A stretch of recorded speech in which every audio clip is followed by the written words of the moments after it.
तो हम सभी रसशास्त्र के विषय को कवर कर रहे थे और जैसा कि आप सभी को पता है कि सिलेबस बहुत ब्रॉड है, क्लासेस डिटेल में नहीं होंगी तो बहुत सारे ऐसे टॉपिक हैं जो क्लियर नहीं होंगे और सबसे सबसे ज़रूरी चीज़ यही है कि क्लास आपको विस्तृत मिले, टॉपिक जो है कवर हो। और हमने कई बार बताए भी हैं कि आपकी जो टेस्ट सीरीज़ है वो सभी सब्जेक्ट से कंबाइंड तैयार की जा रही है, आपको टेस्ट सीरीज़ भी दिया जाएगा। और जितने भी डिस्पेंसर हैं या फार्मासिस्ट हैं, चाहे आप किसी भी स्टेट के हों, तो सबसे ज़रूरी जो विषय होता है आपका रसशास्त्र ही होता है। तो रसशास्त्र में बहुत सारे टॉपिक हो चुके हैं, लेकिन इस क्लास के अंतर्गत हम जो है रसशास्त्र का जो सबसे मुख्य जो टॉपिक है उसको पढ़ेंगे और वह मुख्य टॉपिक जो यंत्र और उपकरण हैं उनसे संबंधित है। तो सबसे ज़रूरी जो रसशास्त्र का हिस्सा होता है, एक तो जो द्रव्य होते हैं धातु, उपधातु, रत्न, उपरत्न, महारत्न और रस, उपरस और महारस, साधारण रस, ये सारी जो चीज़ें होती हैं एक तो महत्वपूर्ण हैं ही, लेकिन इनका शोधन, इनका भस्मीकरण और जिन यंत्रों के द्वारा इनको भस्म किया जाता है, इनका शोधन किया जाता है, उन यंत्रों का प्रमुखता से जो वर्णन है अगर न किया जाए, न समझाया जाए तो विषय आपका खराब हो जाएगा। इसलिए इस क्लास में हम कोशिश करेंगे कि जो मुख्यतः आपके सिलेबस के हिसाब से जो मुख्यतः जो यंत्र हैं उनको कवर किया जाए और उनके बारे में ऐसी तरीके से आपको बताया जाए कि सारी चीज़ें आपको डिटेल में अच्छी तरह से समझ में आ जाए। तो आज की क्लास में हम जानेंगे यंत्रों का परिचय और उपयोग। निम्नलिखित यंत्रों का परिचय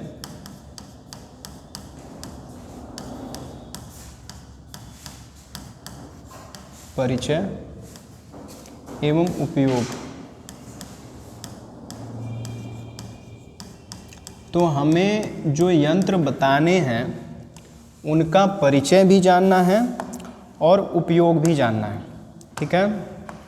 कौन कौन से यंत्र हैं जो मुख्यतः हमारे लिए बहुत ज़रूरी हैं।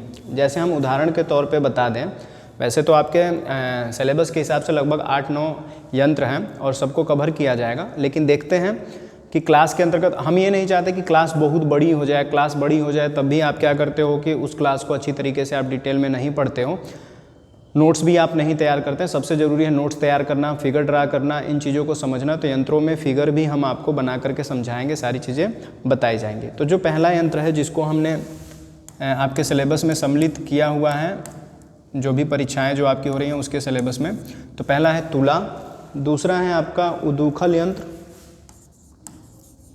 उदूखल यंत्र को उलूखल भी कहा जाता है। उदूखल यंत्र को उलूखल भी कहा जाता है। इसके अतिरिक्त है पालिका यंत्र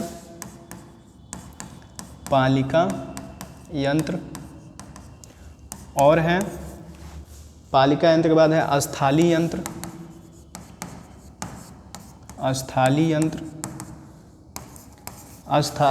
के बाद है दोला यंत्र, फिर है डमरू यंत्र,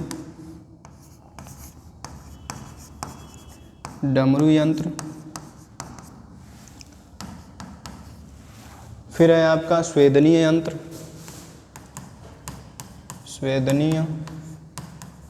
यंत्र और विद्याधर यंत्र।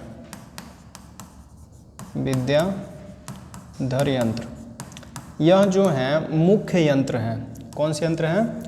मुख्य यंत्र। अब इन्हीं यंत्र और उपकरणों का प्रयोग होता है जो भी औषधियाँ उनके शोधन करने के लिए या भस्मीकरण के लिए। तो सबसे महत्वपूर्ण चीज़ ये है कि जो फर्स्ट टाइम क्लास कर रहे हैं रसशास्त्र की, उनके लिए ये पता होना चाहिए कि जो रसशास्त्र में जो औषधि शोधन या जो द्रव्य शोधन किए जा रहे हैं, जिन यंत्रों से किया जा रहा है, उनका बहुत महत्व है। जैसे आपको पहले से ही पता है रसशास्त्र में ऐसे बहुत सारे द्रव्य हैं जो कि क्या है, विस्फोरित होते हैं और उसका शोधन किए बिना अगर हम प्रयोग कर ले तो मृत्यु कारक भी हो सकते हैं। इसलिए सबसे ज़्यादा जो भूमिका होती है यंत्रों की होती है।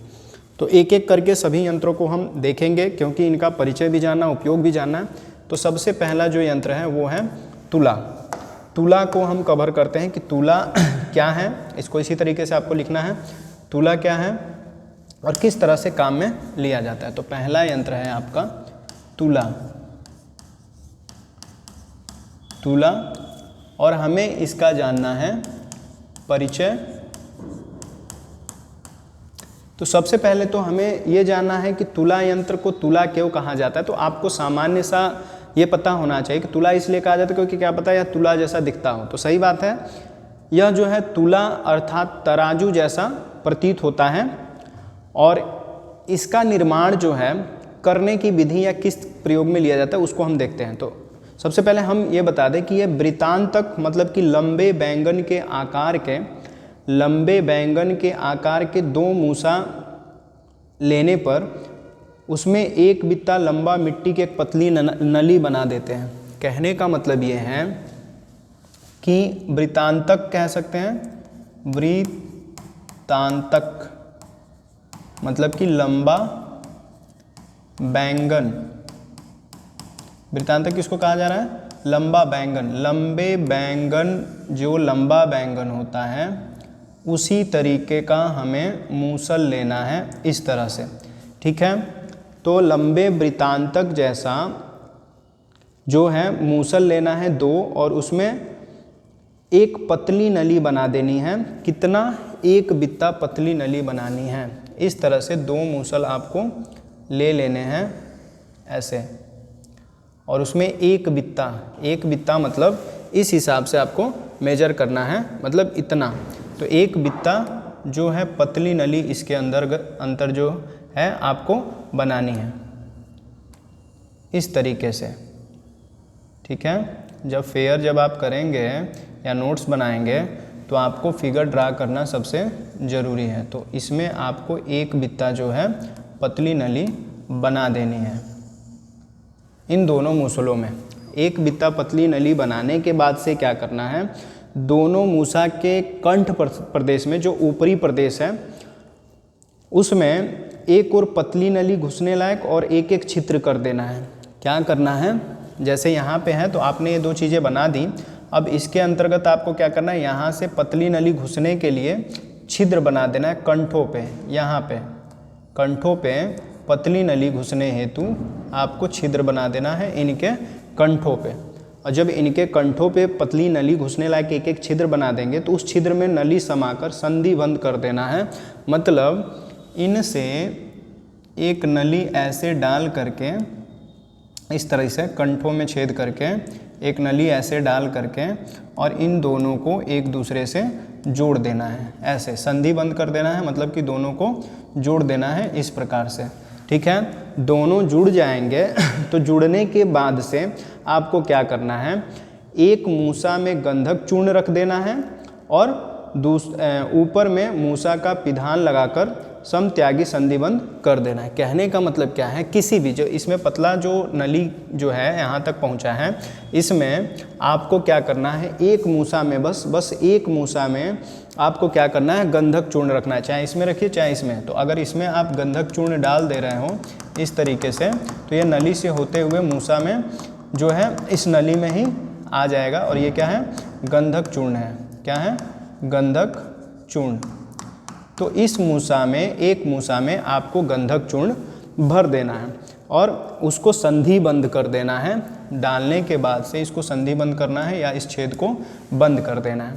जब बंद हो जाएगा तो इसका जो है बालुका यंत्र में, बालू में पूरी तरह से इसको ढक देना है, गर्म करना है, जिससे जो गंधक चूर्ण है वह पूरी तरह से उसका जारण हो जाए, गंधक चूर्ण का जारण हो जाए और उसका जो धुआं है वह एक नली जो आपने डाली थी पतली उससे होते हुए दूसरे मूसा में आकर के इकट्ठा हो जाए, ठीक है।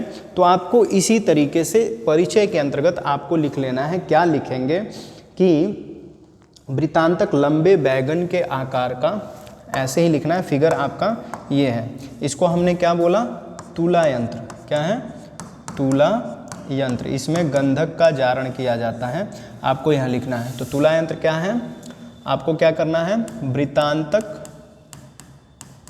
वृत्तांतक मतलब लंबा बैंगन के आकार का 2 मूसा लेकर उनमें एक बित्ता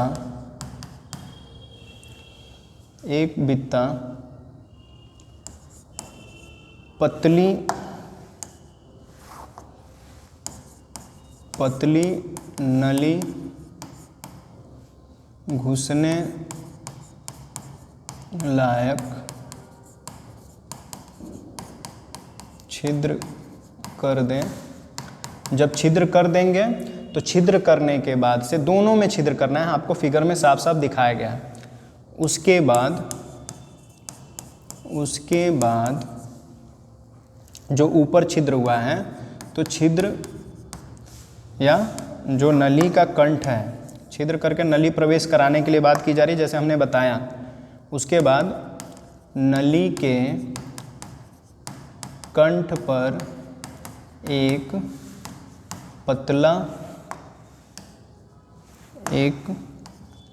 पतला छिद्र करके उससे पतली नली लेकर दूसरे मूसा से जोड़ दें। या संधि बंद कर दें। संधि मतलब दोनों को एक साथ जोड़ देना है। और इस हिसाब से आपने जोड़ा है तो आप देखिए, तो ये वाला बीच वाला हिस्सा अगर हम देखें तो यह सेम तराजू जैसा हो जा रहा है, पकड़ने लायक। इसलिए इसको हम क्या कहते हैं? तुला यंत्र कहते हैं। उपयोग आपको लिखना है कि उपयोग इसका क्या होता है। तो तुला यंत्र का उपयोग जो है याद करने लायक है। पारद में गंधक, हरताल, मनःशिला क्या किया जाता है? पारद में गंधक, हरताल, मनःशिला, पारद में गंधक, हरताल, मनःशिला आदि का जारण करना, आदि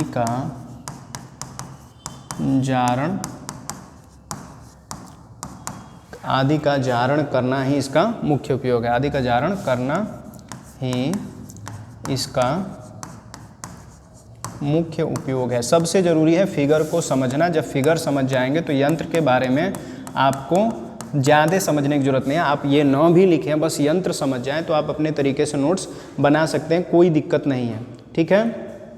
और जैसा आपको बताया गया उसी हिसाब से आपको इसमें रखना है, इसी हिसाब से समझना है। ठीक है। तो पहला यंत्र जो था जिसको हमने बोला तुला यंत्र, वह कंप्लीट हो गया। अब दूसरा यंत्र देखते हैं जिसको उदूखल यंत्र या उलूखल यंत्र भी कहा जाता है।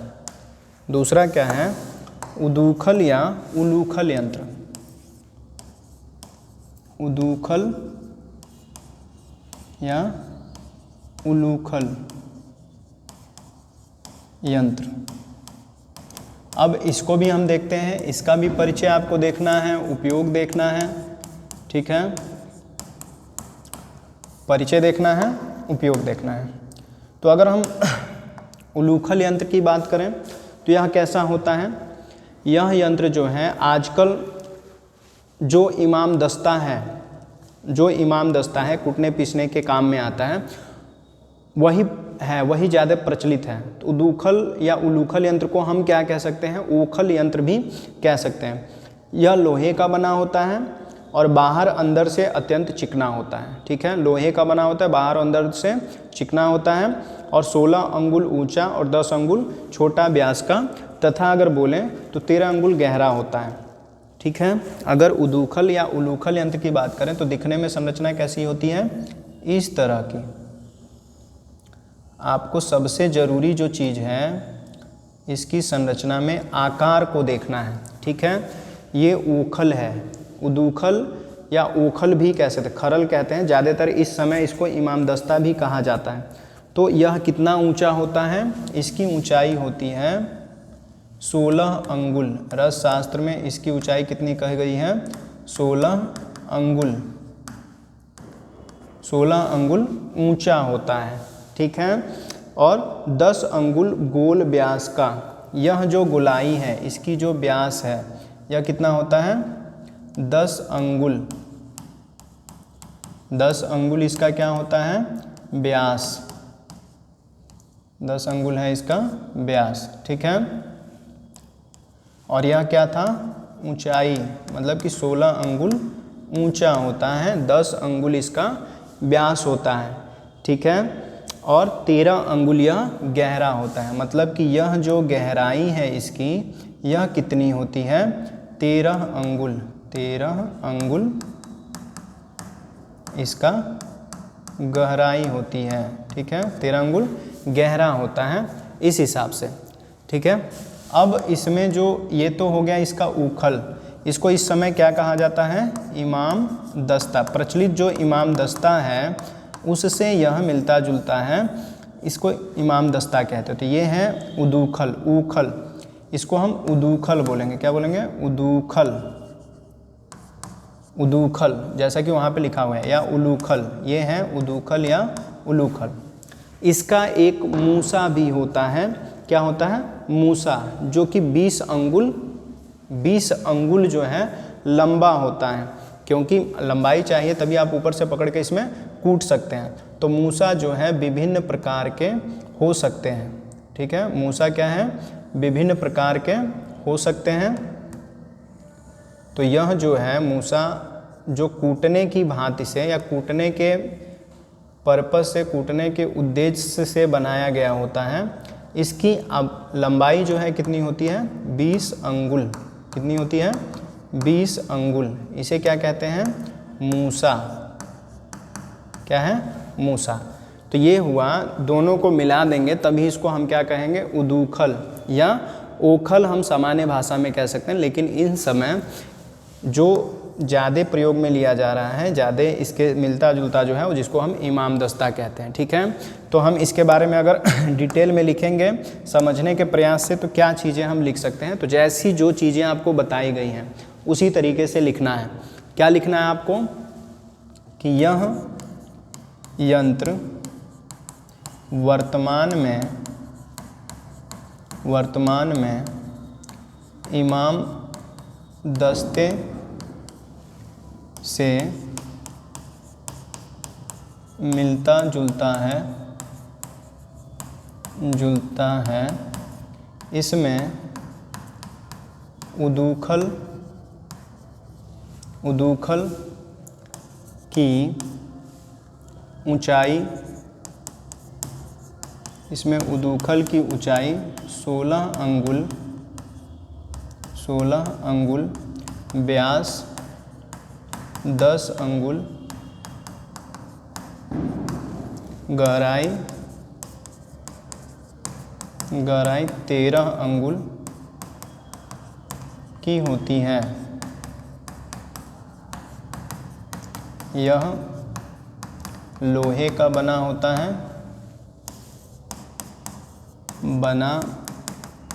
है, अंदर से चिकना होता है। अंदर से कैसा होता है चिकना होता है। यह द्रव्यों के तोड़ने या द्रव्यों को तोड़ने के लिए या कूचने के लिए प्रयोग में लिया जाता है। तो कूटने और चूरने के काम आता है, या द्रव्यों के कूटने या चूरने के काम आता है, चूरने के काम आता है। चूरने का मतलब पूरा चूर्ण बनाने के काम में आता है, ठीक है। इसके साथ एक मूसा भी होता है, जिसकी ऊंचाई 20 अंगुल होती है, 20 अंगुल होती है। तो ये हो गया इसका एक परिचय।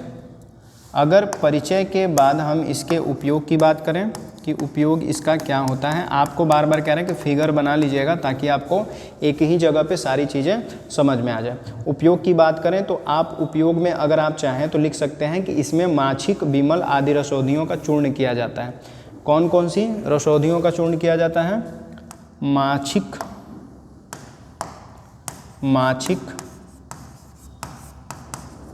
बिमल आदि रसौधियों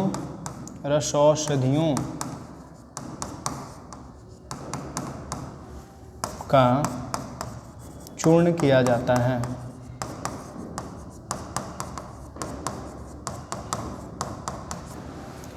इसमें माछिक, बिमल आदि रसौधियों का चूर्ण किया जाता है और इससे अतिरिक्त अगर हम बोलें तो काष्ठौषधियों का चूर्ण भी इसमें किया जाता है अधिकांशतः, या हम कह सकते हैं अधिकतर, ज़्यादातर, अधिकतर काष्ठौषधियों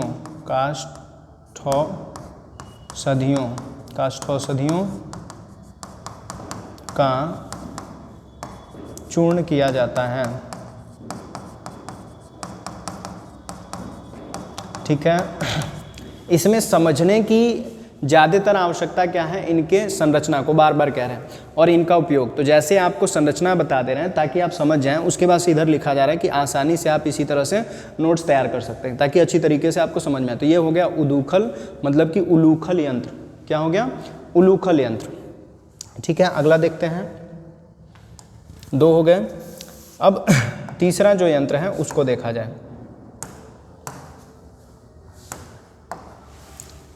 तीसरा यंत्र क्या है? जिसको हम बोलते हैं पालिका यंत्र। क्या बोला जाता है? पालिका यंत्र। अब पालिका यंत्र इसलिए क्योंकि यह पालिका की तरह होता है। कैसा होता है? पालिका की तरह, इसलिए इसको पालिका यंत्र कहा जाता है। पालिका मतलब पालने की तरह होता है, पालना जो बच्चों का होता है उसी तरह का, लेकिन यह जो है गोल होता है। अगर इसके परिचय की बात करें तो लोहे की एक गोल कटोरी या प्याला लेकर के इसको तैयार किया जाता है। उसमें एक हाथ लंबी लोहे की सलाका जो है फिट कर देते हैं। सलाका ऊपरी भाग टेढ़ा करके मोड़ दिया जाता है। क्या कह रहा है? लोहे की एक प्याली या एक कटोरी लेकर के, सपोज दैट यह एक लोहे की प्याली या कटोरी है। ठीक है, इसमें एक सलाका लेना है, लोहे की एक सलाका लेकर के इसको इस तरीके से इसमें मोड़ देना है। ठीक है, इस तरीके से इसमें लोहे की सलाका को मोड़ देना है। ठीक है, ये क्या है? लोहे की सलाका। लोहे की सलाका। सलाका का मतलब क्या है? नली। लोहे की सलाका मतलब नली। इस प्रकार आपको इसको बना देना है। यह क्या है? लोहे की कटोरी। आप प्याली भी प्रयोग में ले सकते हैं। ठीक है, अब इस तरह से संरचना है। सलाका मतलब नली है, एकदम नली नुमा होता है। पतली लोहे की एक नली लेकर के इसी तरीके की संरचना आपको बना देनी है। ये लोहे की सलाका है। समझने के लिए हम आपको थोड़ा सा इसको मोटा कर देते हैं। ठीक है, अब मोटा कर देने से आपको समझ में आएगा कि एक पाइप है जिसको टेढ़ा करके एक कटोरी में, जो कि धातु की है, उसमें इस हिसाब से जोड़ दिया जा रहा है। ठीक है, तो इस हिसाब से आप इसको जोड़ देंगे कि कटोरी में आपने इस हिसाब से हैंडल लगा दिया। तो इसी को हम क्या कह रहे हैं? पालिका यंत्र। क्या कह रहे हैं? पालिका यंत्र। जैसा आपको बताया गया उसी तरीके से आपको समझ लेना है। ठीक है, लोहे की एक जो आपको परिचय बताया जा रहा है ना, परिचय ऐसा नहीं है कि बहुत ज़्यादा डिफ़िकल्ट है, बस जो हमने फिगर बनाया उसी को लिख देना है, समझ लेना है। क्या कहा जा रहा है कि लोहे की एक गोल कटोरी, लोहे की एक गोल कटोरी, लोहे की एक गोल कटोरी या प्याली, प्याली मतलब कप जैसा संरचना भी आप ले सकते हो। प्याली लेकर उसमें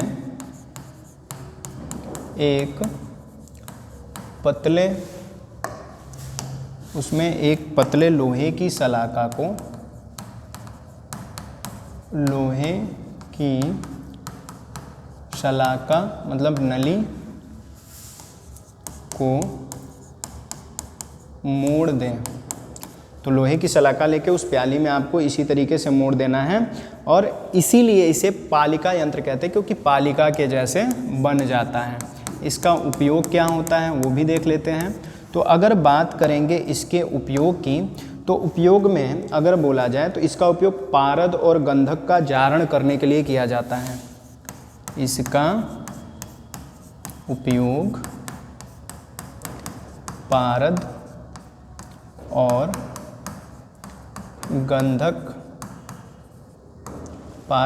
गंधक के जारण के लिए किया जाता है।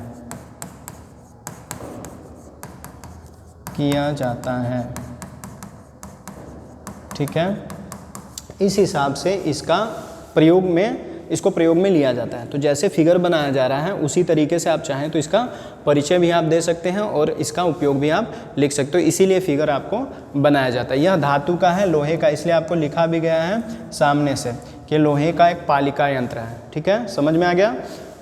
अब इसके बाद से है जो अगला यंत्र है जिसको हम कहते हैं अस्थाली यंत्र। क्या बोला जाता है? अस्थाली यंत्र, जो कि चौथे नंबर पे आ रहा है। अस्थाली यंत्र। अगर अस्थाली यंत्र की बात करेंगे तो अस्थाली यंत्र कैसा दिखता है, किस प्रकार का होता है, उसके विषय में भी हम देख लेते हैं। तो अस्थाली यंत्र क्या है? यह एक हांडी में आधा भाग अम्ल या क्षार आदि जो तत्व हैं उनको भर करके और क्या किया जाता है, ताम्र का या लोहे का चूर्ण जो है उसमें डाल दिया जाता है और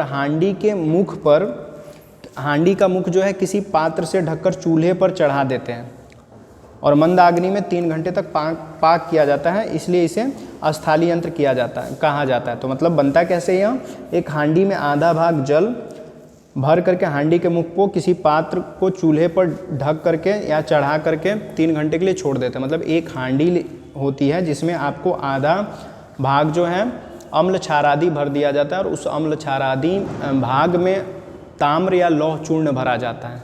ठीक है, और ताम्र और लौह चूर्ण भर करके जो मुख है किसी पात्र से ढक करके चूल्हे पे चढ़ा देते हैं। तो आपको क्या कहा जा रहा है? एक हांडी होता है। क्या होता है? एक हांडी। अब हांडी अगर हम बनाएंगे, इसमें ज़्यादा आपको समझने की आवश्यकता नहीं है। यह जो है बहुत ही आसान है, आपको बस इस तरह से समझना है कि यह क्या है, एक हांडी ही है जिसमें क्या किया गया है, जिसमें आपको अम्ल क्षार आदि जो है आधा भाग भरने के लिए बताया गया है। क्या है? एक हांडी है। ठीक है, ये हांडी है, इसमें आधा भाग क्या कह रहा है, आधा भाग, ये आधा भाग क्या करना है, अम्ल क्षार आदि, अम्ल और क्षार जो है इसमें भर देना, आधा भाग अम्ल और क्षार भर देना है इस हांडी में। ठीक है, उसके बाद से इनमें लौह और ताम्र का चूर्ण भी भर देना है। लौह और ताम्र का चूर्ण, ये जो चीज़ें हैं यह क्या है, लौह ताम्र चूर्ण, लौह और ताम्र का चूर्ण भर देना है। अब लौह और ताम्र का जब चूर्ण भर देंगे तो किसी पात्र से फिर इसको ढकने के लिए भी कहा जा रहा है, मतलब आपको किसी पात्र से इस चीज़ को ढक देना है। ठीक है, किसी पात्र का प्रयोग करके इसको ढक दिया जाता है ताकि इससे जो भी, जब इसे अग्नि पे रखा जाएगा तो इससे वो चीज़ जो है भाप के रूप में बाहर न निकले। ठीक है, इसको क्या किया गया है, यह एक पात्र है, पात्र से ढकने का जो प्रयोग है बताया जा रहा है, पात्र से इसको ढक देना है। ठीक है, और पात्र से ढकने के बाद से चूल्हे पर चढ़ा करके 3 घंटे तक इसको चूल्हे पर चढ़ा देना है, चूल्हे पर, और 3 घंटे तक इसका जो है पाक चूल्हे पे करना है, चूल्हे पर चढ़ा करके, ठीक है। चूल्हे पर चढ़ा करके, यह क्या है, चूल्हा, सपोज दैट इसको चूल्हा मान लीजिए, और इसको कम से कम कितने घंटे तक, 3 घंटे तक पाक किया जाता है, 3 घंटे तक पाक करना है। अब हम इसका परिचय भी लिखेंगे, तो जिस तरह से आपको बताया गया है, जिस तरह से बताया गया, जिस तरह से समझाया गया है, उसी तरीके से आपको इसको लिख देना है। ज़्यादा कोई डिफ़िकल्टीज इसमें नहीं है, जैसे बताया गया उसी तरह से लिख देना। अस्थाली इसलिए कहते हैं, अस्थाली इसलिए कहते हैं क्योंकि इसमें जो द्रव्य हैं वो अस्थाई हो जाते हैं, नीचे की ओर बैठ जाते हैं, तो इसलिए इसको अस्थाली कहा जाता है। तो करना क्या है, जैसे लिखा गया उसी तरह आप परिचय में दोगे। परिचय में इसी प्रकार आपको लिखना है अस्थाली यंत्र के बारे में। कैसे लिखेंगे, बहुत ही आसान शब्दों का प्रयोग करेंगे। क्या करेंगे, एक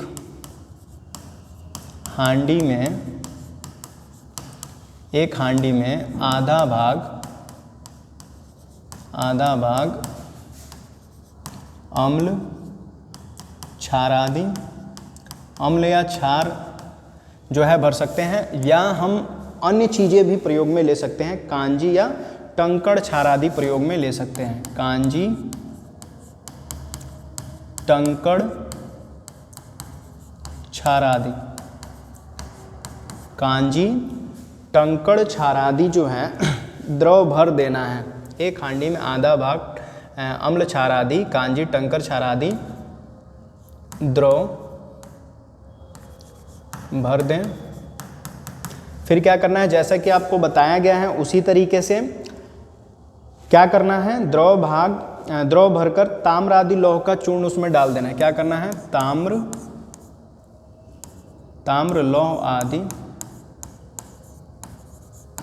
आदि चूर्ण उसमें डालकर किसी पात्र से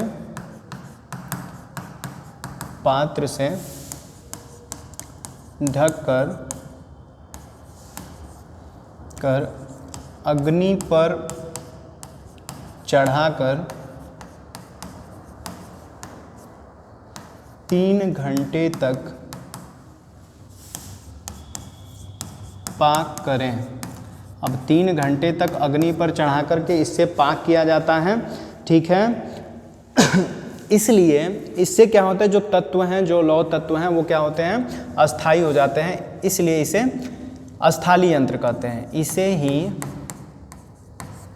अस्थाली यंत्र कहा जाता है। क्या कहते हैं, अस्थाली यंत्र कहते हैं, ठीक है। इसे ही अस्थाली यंत्र कहा जाता है।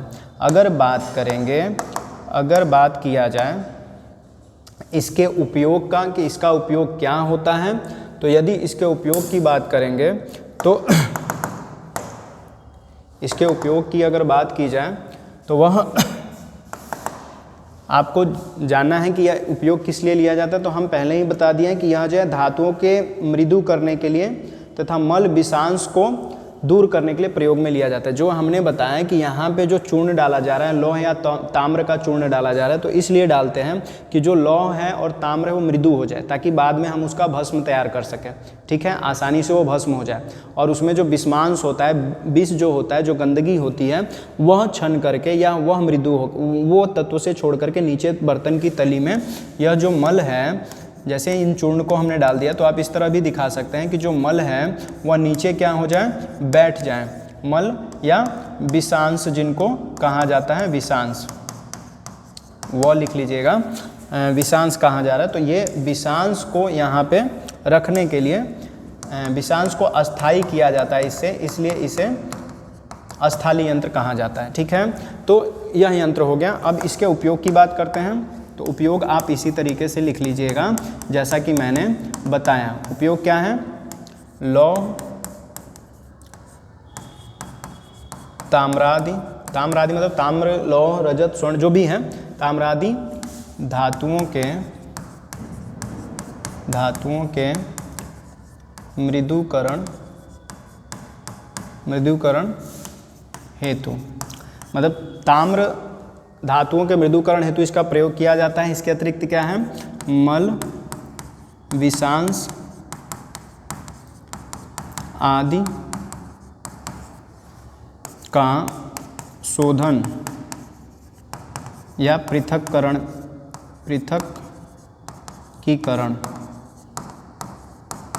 में किया जाता है। ठीक है, तो ये हो गया अस्थाली यंत्र का एक बहुत ही साधारण सा परिचय और उपयोग, ताकि आप एग्जाम में इसी तरह समझ लेंगे, इससे प्रश्न बनेगा तो